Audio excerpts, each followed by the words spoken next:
All right, lads. No intro today. Just didn't have time. This is going to be short enough one. Everybody's going to be saying the same thing. Newcastle won, Aston Villa 0. A really bad performance.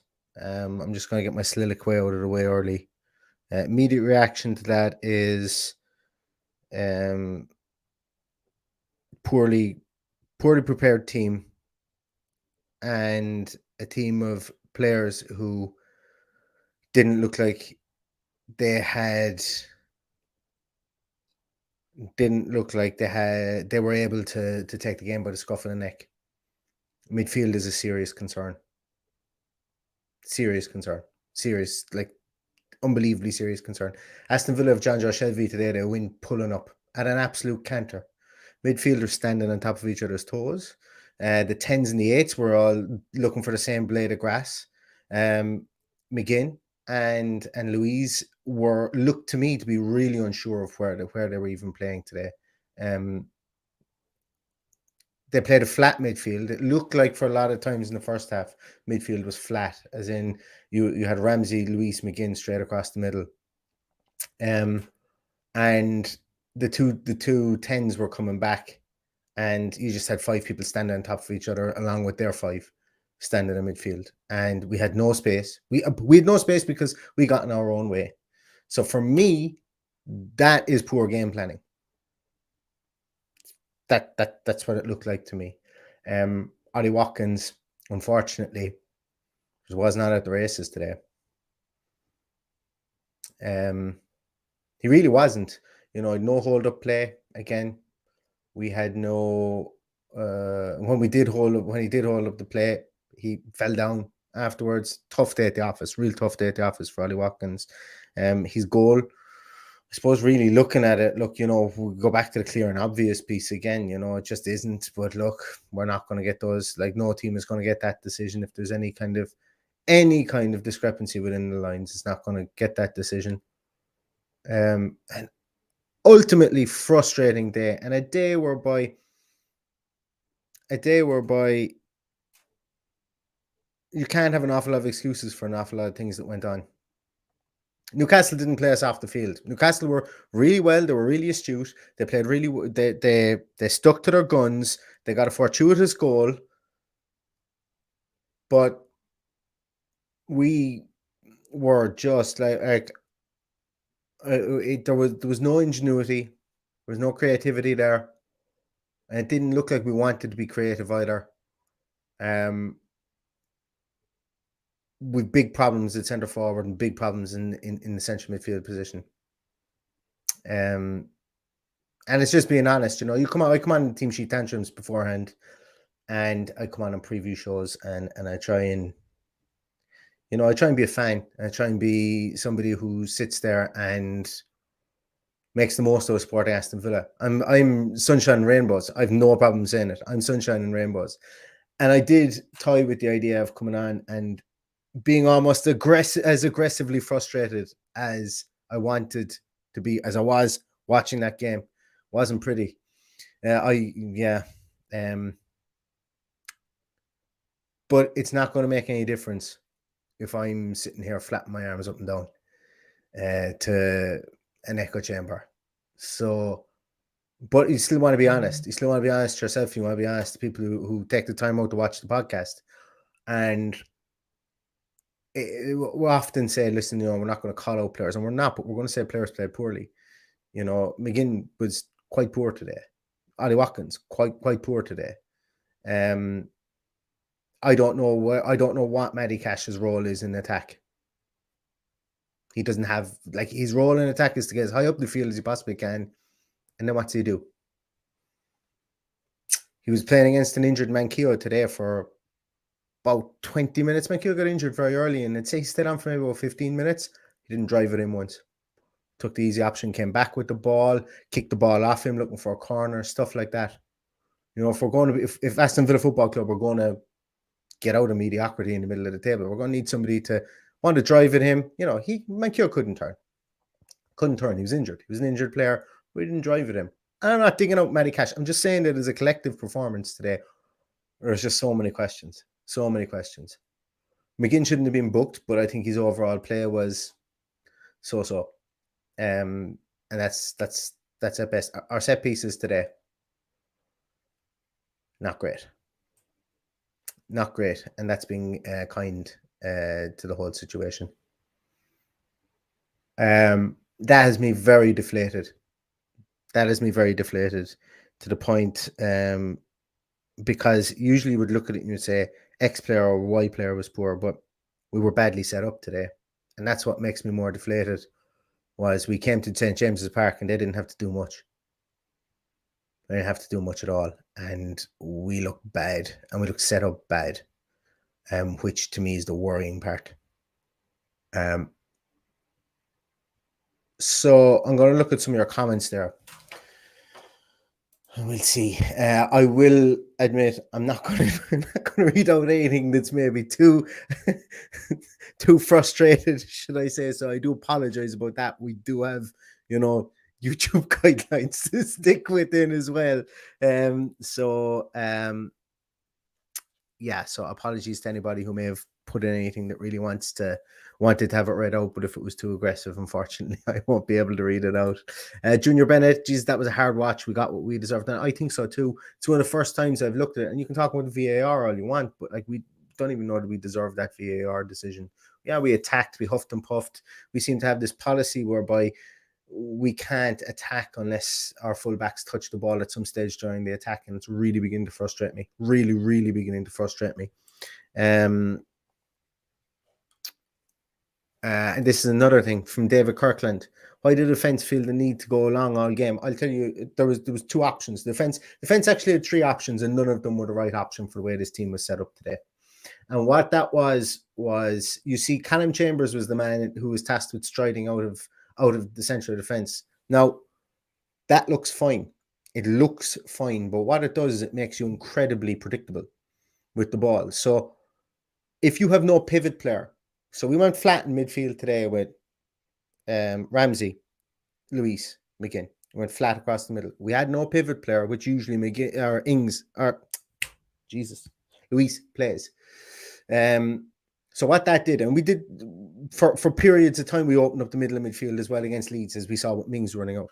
But Callum Chambers, or if Callum Chambers or Mings carries that ball forward, it gives him one of two options. He has to, and both of them require him having to pass the ball brilliantly, because where he goes, he leaves a space behind him as well. And I'm not a huge fan of it. It makes you predictable, because what happens if you don't have that 6 there? If you don't have a pivot player, I'm not even saying it's a 6. It could be a 10 coming deep to collect the ball, even if we keep our 3/8 across the middle of midfield. But it makes you too predictable that you either have to go wide to your fullbacks or you have to go straight up the middle. And then when both of those don't work, you're literally left with kick it up the field to Watkins, who, let's say, look, it just didn't work today. Didn't work for him at all. Dan Byrne just got man a match for a reason. So it's really frustrating. And then, you know what makes it even more frustrating for me as well is that you see John Joe Shelby play that position today, and he played it brilliantly. And I said against Manchester United as well, when Matic played that position, if Aston Villa have John Joe Shelby today, they'll win pulling up at a canter. They have no fear of Newcastle's attack whatsoever, and they could do what they want in attack ourselves. Same with Manchester United. You have a player like Matic who just sits, who's able to play that position and doesn't want to go forward, or even if you're playing in a flat 3, can just hold that position. I've spoken about Oriol Romeo. He did it brilliantly for Southampton yesterday. Brilliantly for Southampton. We just don't have that at the moment. And that's before you get at, listen, look, the ball went up top and we couldn't hold it up there. So therefore we couldn't get any ingenuity. And the only kind of purchase we had through the whole game was getting the ball to Luka Dean. Our left back was the only attacking intent we had today. It's bad game planning, I'm afraid. Bad game planning. But this is a good point as well. Alfie's Reef, it was a horrible stop-start game and it did not help us at all. But that's where you need somebody in the middle of the field to turn around and say, listen, lads, you need to grab this by the scruff of the neck. Let's start doing this. Let's start moving into these positions. They can all see what's going on. They can see what's going on better than the guys in the touchline. The touchline is the worst place in the world to watch a football game from. The guys in the field will be able to see what's going on a small bit better. And small bit leadership further up the field, I think doesn't go astray, and I'm going to continue saying it until I see it, but it just wasn't there today. Paul Mersonville legend totally ruined my birthday. Cheers, Villa. It's my better half's birthday as well today, so as you can tell, she's probably delighted fact that I'm the mood I'm in at the moment as well. Macadamia says that was ugly. It was as ugly as it gets. Awful in midfield, didn't compete at all. Watkins looked like a kid chasing a balloon with his feet. Where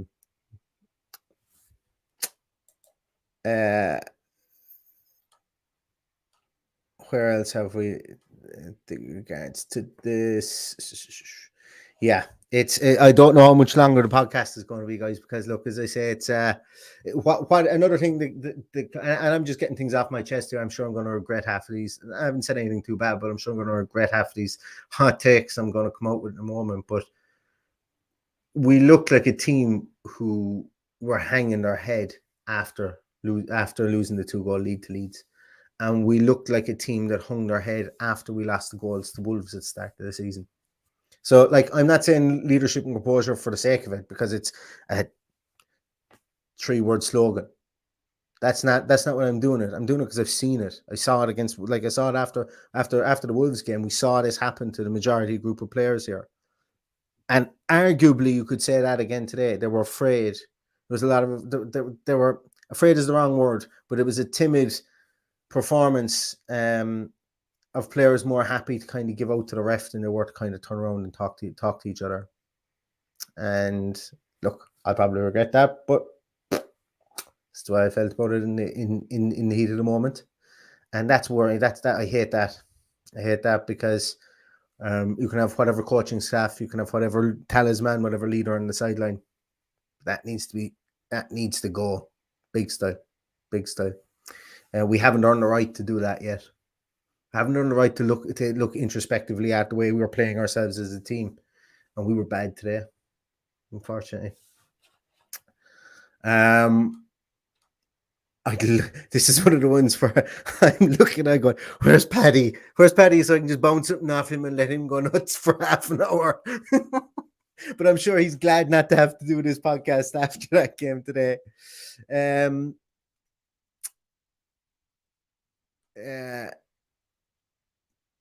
That's and this is true from Cloudy with a chance of UFOs. All these supposedly winnable games. Like we've been here before. We've been here before with this team. Supposedly winnable games. And we will turn it around. I'm not saying we can't turn it around. I'm not calling for people's heads or selling people here. I'm just talking about, something needs to change within the way we either set up, the way we do, the way there needs to be some sort of injection of Leah, and I don't know how to do it. That's the thing. All short of Gary Mack tagging out himself and playing in a number 10 position, or Steven Gerrard.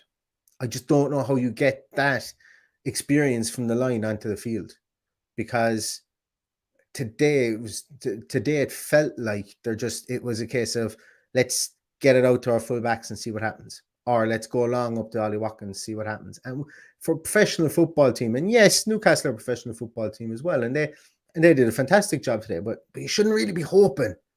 You shouldn't really be hoping that something happens when you do when you're set up to play a certain way.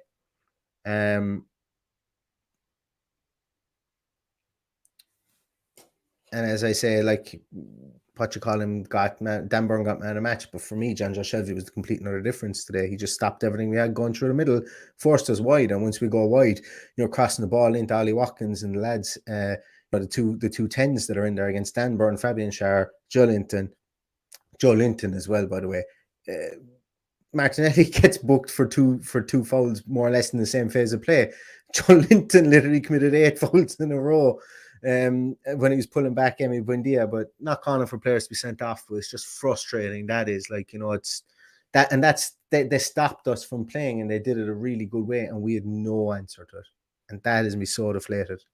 Shouldn't happen when we've this guy behind me here playing. Shouldn't happen when we've 38 million pounds worth of Buendia playing. Shouldn't happen when we've got former England striker Ollie Watkins playing. Shouldn't happen when we've got I could go on and on.